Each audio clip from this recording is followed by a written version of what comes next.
Thank you. So what kind of NFTs for luxury brands? This is really the hot topics of the moment, and we are thrilled to have here really pioneers in the sector. Nicolas from Gucci, Olivier from Exclusible, just came from New York, and Pierre-Nicolas from Ariani, based in Paris. So I've got lots of questions for you guys, and I hope you yourself have some, also on the community. But I'd like to begin with you, Nicolas Audino. You're at the head of a new business, Dream Big. So it's a division at Gucci. It's really a business unit. You're exploring the future. You're also CEO of Vault. You're going to explain us why Vault is important for Gucci. And Gucci was very much in advance in the area because you sold one NFT at Christie's. It was last year, 2021. Why did you go into the NFT business? So, good morning, first of all. Look, yeah, we started last year. Gucci has always been a front runner in digital. We started last year. We were the first brand in the industry releasing an NFT, our Aria artwork with Christie's in May last year. And since then, we have been observing the space very closely. And what we see is that clearly creativity, scarcity, and community are driving the very successful NFT projects. And those values are values that are really key and that are the core of what we do in luxury in general and Gucci in particular. So we do see this as a very, very promising space to express the brand, very much beyond just releasing digital sneakers or digital handbags. These new ways to create experiences to engage with consumers. So we are very much into it. We just announced a drop with Super Plastic that is going to drop on February 1st. And also, we just launched our Discord server, Gucci Vault, V-A-U-L-T. Gucci Vault is our online concept store and experimental space of Gucci. So that's where we'll host our next NFT release. So if you want to stay tuned, join us on Gucci Vault. Thank you, Nicolas. And I just tell everyone that you're based in Milan and you just came on purpose. Thank you. I have also one question. When entering this area, and trying to speak with the communities, because I think communities are very much important in this area. Were you afraid of volatility, of speculation? What's your point on that? Well, we are just at the starting point. I'm not a crypto expert. However, it's clear that there is speculation in the market. There is volatility for sure. There are many, many new entrants every day, tons of new projects, most of which might not be here in 1 year, 2 years, 5 years from now. And you guys have also a luxury experience. What I think the challenge for brands like us is that Gucci is a brand that just turned 100. We plan to be here for the next 100 years. So we cannot be short-sighted. We need to make sure that we enter with authenticity and meaning in order to create long-lasting values for consumers and for the brand. And we will do that by testing and learning, because obviously we are just at the very beginning, and the only way to do is to test and learn in this space. That's what we try to do. Thank you, Nicolas. So Pierre-Nicolas, you're CEO of Ariani. So at Ariani, you enable brands to tokenize value, to distribute it widely beyond crypto native. We're going to speak about that, and leverage it with personalization, engagement, loyalty, community. Why is the place for the brands in this area? Why is it so important? Hello, everyone. Good morning. The world is going to be tokenized. Is being tokenized. Tomorrow, tokens will represent physical goods, digital goods, engagement, concert tickets, wealth, driving license, you name it. So in this new world that we call the Metaverse, these tokens are the native data. They are the primitive native data. And the keys are the wallets. So if now, when we go online, on websites, shopping, brand, game, anywhere, I can take with me what I own. It's like in the real life, if I have this sweatshirt, I go to the coffee place out of here. I don't have to open an account at the coffee place and get the sweatshirt of the coffee place. I can enter with my own stuff. Well, this is going to be the same now online. So for brands, that means that the entire client relations, the relationship with their community is going to be completely different and based on wallets and tokens when it used to be based on personal data, platforms, and social networks. So what that means is you got to get ready. You got to figure out what kind of value you're going to tokenize, your physical goods, or you're going to create purely digital assets, or you're going to tokenize engagement, loyalty, and then you got to be able to distribute that properly in the hands of crypto-native people, but also non-crypto-native people. I mean, the Gucci brand, 100 years, has to be here in another 100 years. And today, what's the percentage, or like the overlap with the crypto community? Certainly growing, but necessarily small. So how do you embark people that are not crypto-native? And then what do you do with these tokens? Personalization, okay? I want to access a drop of a physical or digital good depending on what I have in my wallet. Engagement, I get more access and utility from what the brand gives me. And community, people are now embarked, they have a piece of the project, and so you have to animate that properly. So you also have a point on personal data, right? Yeah, because in this new world, look, today we, brands and e-commerce, anything, trying to profile people based on what they do, their connections, where they shop, cookies, and trying to profile people and gather data that is often not relevant, that is intrusive, hard to secure. And at the end of the day, what do you really know?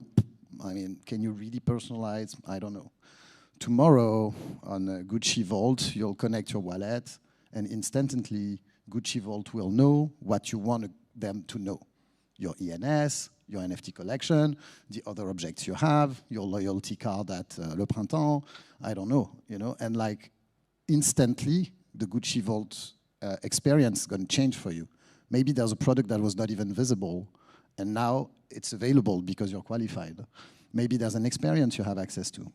So all of this level of personalization without touching people's data, they stay safe.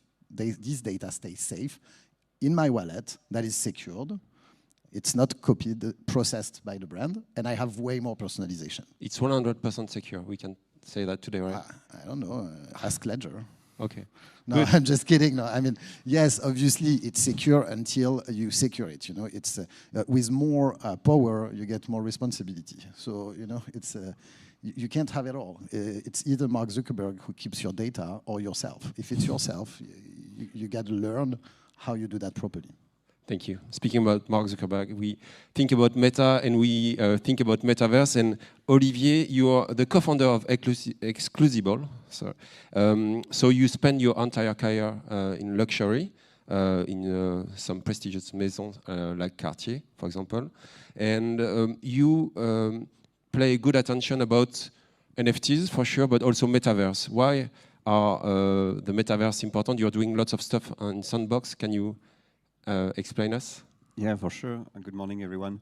Absolutely. So at Exclusible, we like to say that the NFTs are the what, it's the product, when the Metaverse offers the how and where. It's basically the location. It's the equivalent of the boutique where we have the experience of, which is one of the dimensions of a brand. So they go hand in hand. It's like, two different sides of the same coin. And so why it's an important, it's the hot topic of the moment. Everybody talks about the Metaverse. For us, the way we see it, it all goes back to the customer. Luxury brands, or the concept of luxury, has been around for centuries, millenniums. Maisons have been here for hundreds of years. And so now we are at this injection point where basically you have a new generation, Gen Z, Gen Alpha. They are, optimistic, they are affluent, they are absolutely digitally native. And so what we are building now is something that makes complete sense for them. And we see it not as an opposition to the existing reality of a luxury brand, the stores will always be around. Physical products will always be around. The magic of luxury brands will always be there. It's an additional layer that's being powered by tech, by blockchain, by crypto, by NFTs, and by all these different metaverse which are being built. So for us, it's an opportunity for brands to engage with a community that they don't necessarily touch today. It's a way to tell their story, and we know that luxury storytelling, it's absolutely beautiful and amazing. It's to tell their story in a new way, creative way, and to tell the story to people who have not necessarily heard it. But these communities, how can you convince them and respecting them at the same time? Yes, so it's very important. We all know that communities are really at the heart of every NFT project. It's all about the roadmap and the community.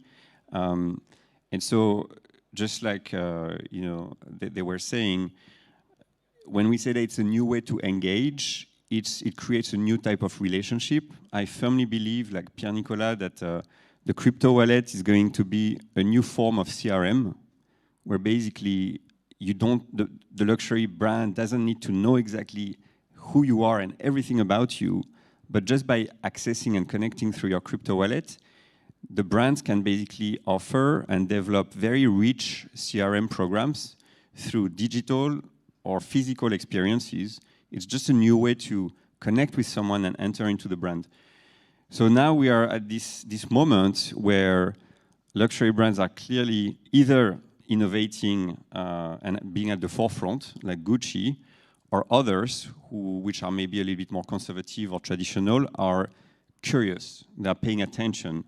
And so the whole point, what we do and what a lot of other companies do in that space, is to bridge that very traditional world of luxury products, luxury maison, to the communities, and we try to do that in a way that's meaningful for both sides, to create that connection that will last for a long time.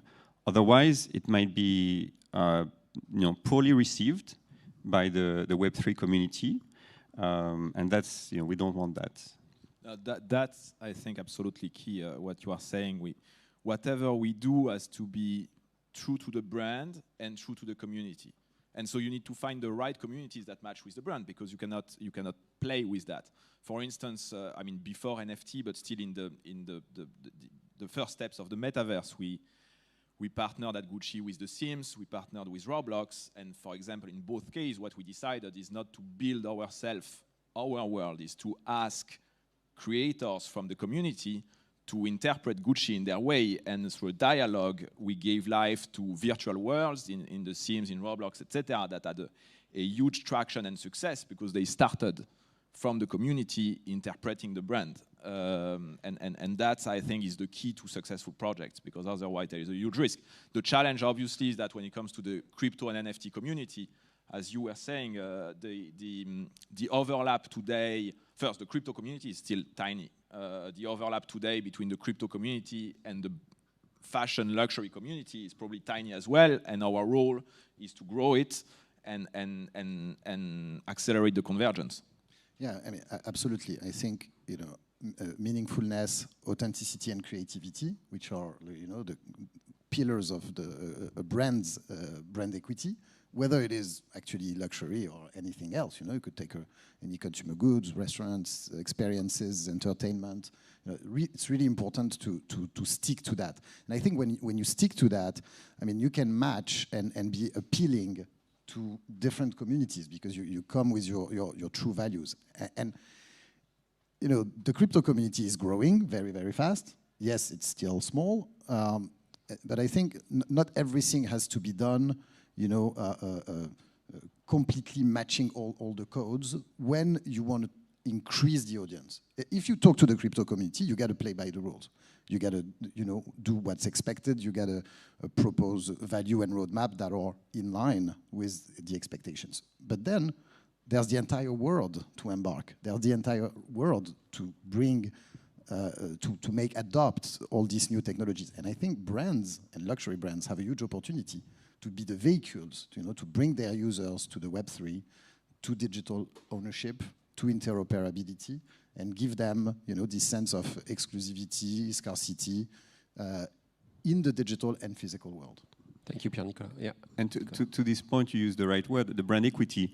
The reason why Gucci is at the forefront is because your brand is so strong that you can stretch it and you can go into these territories in Roblox, in The Sims, in Discord, and the brand is never going to break because you built it has such a strong equity.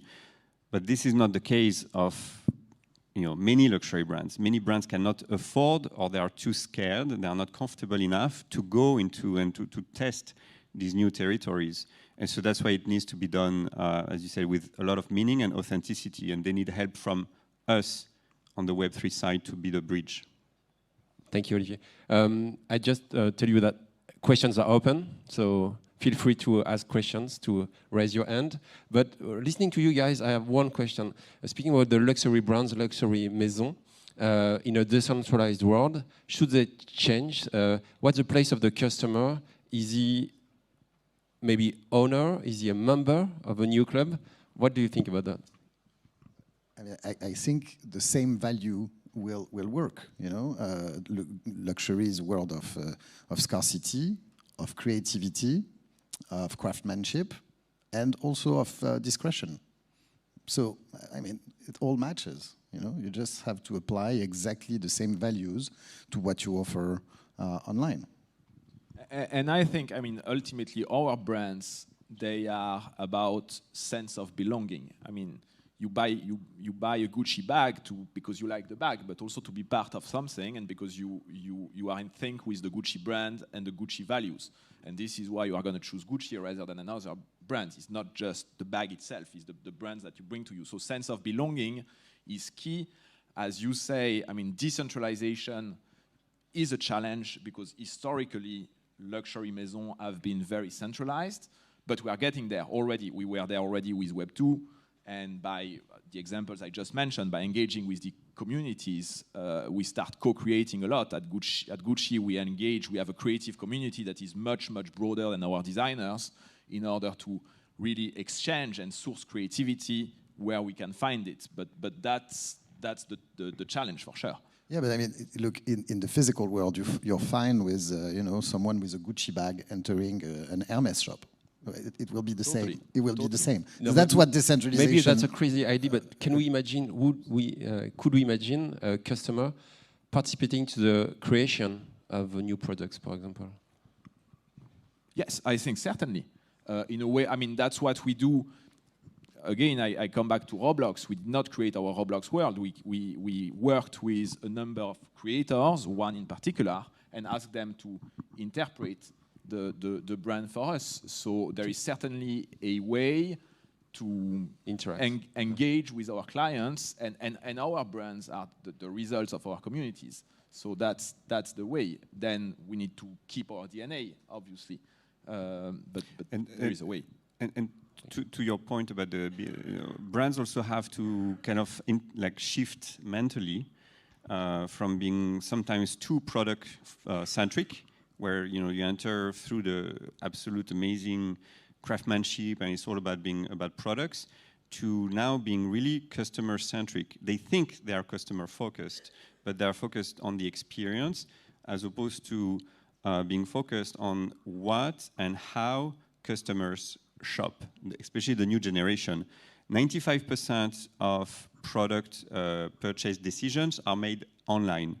Then that purchase can be made in the physical world, in a store, or on the brand.com. But the decision to buy is influenced by the large majority online in the digital world. Whether it's a celebrity wearing something, it's a social media post, it's an article. So once you have established that digital connection, which links to the physical world, can happen in so many different ways, on so many different platforms. And so I always like to go back to an opportunity. Again, it's not an opposition. We're not saying the old world is going to disappear. We're just saying now there's this layer of amazing creativity that's coming. And if you go where your clients are, where they shop, if you hang out where they hang out, then you have a tremendous opportunity to win big. I think, as Ian was saying this morning, I mean, we can envision the future. The reality is that it's extremely early stage, so it's very difficult to tell where this will lead us in 1 year, 2 years, 5 years. What is sure is that there is a material, a space that is extremely promising for luxury, and that again, I mean, we have to test and learn and grow, and where we will be in 5 years, we will see. There's one thing maybe we should not forget with the opportunity that lies within decentralization is the opportunity to kind of Uberize the GAFAs, you know, to recreate a completely disintermediated relationship between brands and users, to rebuild a social graph based on wallets and tokens in which brands and users regain control on their data, on the relationship, and stop to be dependent on tolls or centralized platform that decide for everything. And that's what Web3 is about. So for a brand, yes, it's about engagement, it's about new value, maybe new revenues, maybe more community engagement, but it's also freedom, online, like digital freedom and digital disintermediation. And that's huge. I mean, that should be, I think, on the top of the agenda of any CEO of a brand, whether it's luxury or anything else, capturing the Web3 opportunity to rebuild a different internet that is trustless, based on integrity, where privacy is respected, and where there's no intermediation. One of the challenges maybe, and that's what Ariane is doing well, is that we don't mention, because now we discuss about the fancy stuff, the creativity, the community, etc.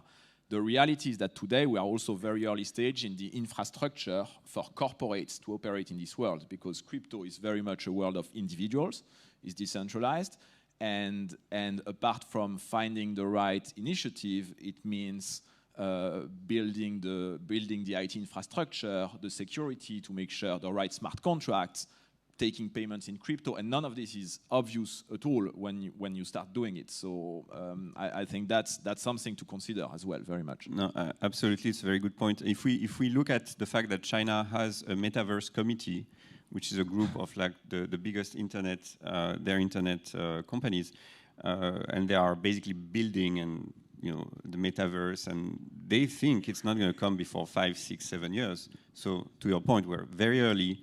The tech is being built at the speed of light, but absolutely no one knows where we're going to be in a year, in 3 years, 5 years. So I think it's amazing to be part of this movement now and to test, learn, take risks sometimes, and see what happens. At least brands will be in a better position because you will start understanding the space and the community and how to react. And so when everything is kind of settling, some brands will be much more advanced than others.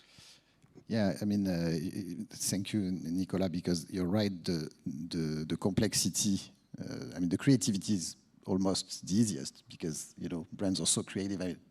Once the designers and the creative teams are embarked and they start producing ideas around that, there are so many great things that can be done. But then, what does that mean legally? What does that mean, just to get back your ENS? Like, all the brands are waking up right now and seeing 400 ethers offers on their name, on their ENS. With this ENS, who's going to buy it? How is it going to be secured? When you're going to drop an NFT, what's going to be the contract between you, the supplier, or the partner who's going to do it for you? The wallets that are going to be in the hands of your clients, private keys, you, them, how, HSM, ledgers. I mean, all of these questions, and then IT-wise, how do you bridge, the capability to issue NFTs at scale or in a super scarce way with an information system, a CRM? Like, all of these questions are now going to become also, extremely relevant for brands to actually get inside the space and transform their client relations, the personalization, their shopping multi-channel shopping experiences. We can't see you, friends, so if there are questions, please shout. And in the meantime, when waiting for questions, I think this is extremely interesting what you're saying about the big tech interoperability. I had a chance to interview this week for Le Point Reid Hoffman, who's an earlier investor of Facebook, co-founder of LinkedIn. And about the metaverses, he said, we need to have many metaverses. Maybe he doesn't want one big tech taking all the control. Tell us, look, the metaverse is already here. A metaverse, it's, you're online, you're on Zoom, you shop at Gucci, you shop at Net-a-Porter, and then you go in the sandbox. Yeah, we are in the metaverse now. And the difference between the metaverse now, which is not interoperable, and the real metaverse Web3 is that you go from a place to another with your wallet, and you get personalization. Okay, and so like everyone knows that. I mean, I'm not gonna, I've spoken about Meta, Facebook already in this conversation. But if you read the letter that Zuckerberg sent the day he launched Meta, there's an entire paragraph on interoperability, on wallet connections, on the fact that they will have to be open to that. So obviously there will be many metaverses. There will be games. There will be virtual reality. There will be normal shopping, and they will still have stores and subways and restaurants. It's like the opportunities to connect all that with true ownership and digital value. Thank you. No, I absolutely agree. The definition of the metaverse that I like the most is to say that it's from Shan Puri, where he says that it's not a space, it's actually a moment in time when we value our digital lives more than our physical lives. So when you think that the Gen Z spends 7-8 hours a day in front of a screen outside of work, which is absolutely insane. So that's why the metaverse, I completely agree, we are already in metaverse when we are on Zoom. It's just, for me, it's the idea that you have a digital experience, you have a social experience with people and with things and with brands, whereas physically you're simply in front of a screen. Apple is going to release their augmented reality glasses maybe this year, we'll see. Yeah, and so that's another type of metaverse. It's literally having a physical experience of the world with a digital layer, which gives you a richer experience. Okay. Nicolas, maybe you want to... I mean, I will just reinforce what Olivier I was saying. I also very much supported this definition of Shan Puri, that is that the metaverse is not a kind of video game where you are with your little avatar. It is a moment where the digital space and the physical space are converging. And your digital existence is becoming equally important as your physical one. And Ian also was saying, not today, but I like that the consciousness, the human consciousness is one. You don't have a physical consciousness and a digital consciousness.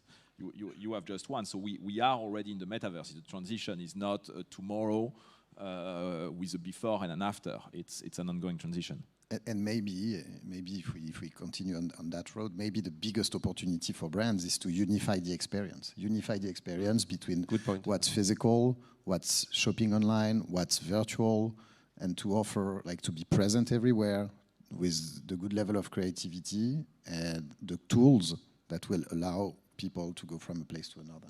Yeah, it's interesting. I met with researchers from Carnegie Mellon. They're working on the reskin, the interactive skin. That's gonna have exactly, trying to unify your both experience on virtual worlds and real worlds. Either one question maybe in the audience, or I think it's now time to announce Asher that's gonna speak about NFT and Metaverse, La Vérité. So it's gonna happen. Okay, no, because we can't see you. Sorry about that. Yeah. Yes, one question. Sorry. So my question is for Nicolas. I can speak loudly. Nicolas, we talked a lot about the metaverse, but do you see also utility for? Yes. I was wondering if you can see also utilities of NFTs for your product in the physical world, like talking about traceability or authenticity of the product. Is there something you're looking into? Yes, there is certainly was even the first use case before the metaverse concept that appeared actually quite recent. I mean, the concept is not recent, but the fact that we talked only about metaverse is quite recent. Yes, there is definitely a potential to blend physical products and digital twins for authenticity, for traceability, for experiences.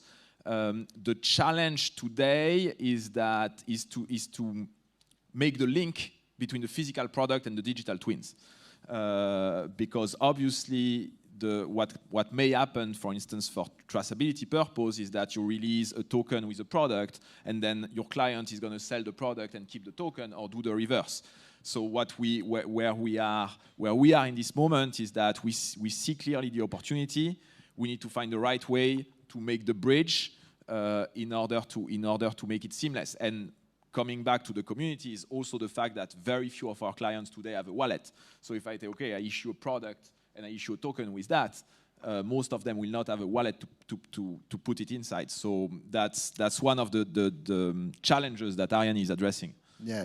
If I can just like jump on that quickly, like some of the brands we work with, like for example, any Breitling user now has a wallet within his client account that just made for him as a first owner to make sure that he gets the NFT with the product, and then he can get out of this. He can get out of this, use another wallet, and transfer the token the way he wants. Now, you need two things to make this work. You need physical identification of products. So if a brand has done this work already, identifying physically, connecting with IoT, NFC or QR codes, it's much easier to add an NFT to a product that is already serialized and physically identified. And then you need the other side of the bridge.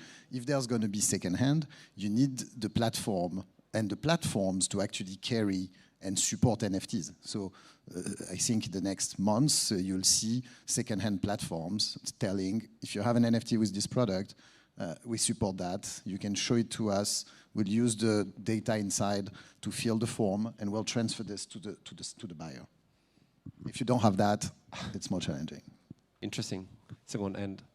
Thank you, Nicolas, Pierre-Nicolas, Olivier. That was great to have you in the real world, and hope we can continue the conversation after. Thank you so much. Merci. Thank you, everyone. Thank you, guys.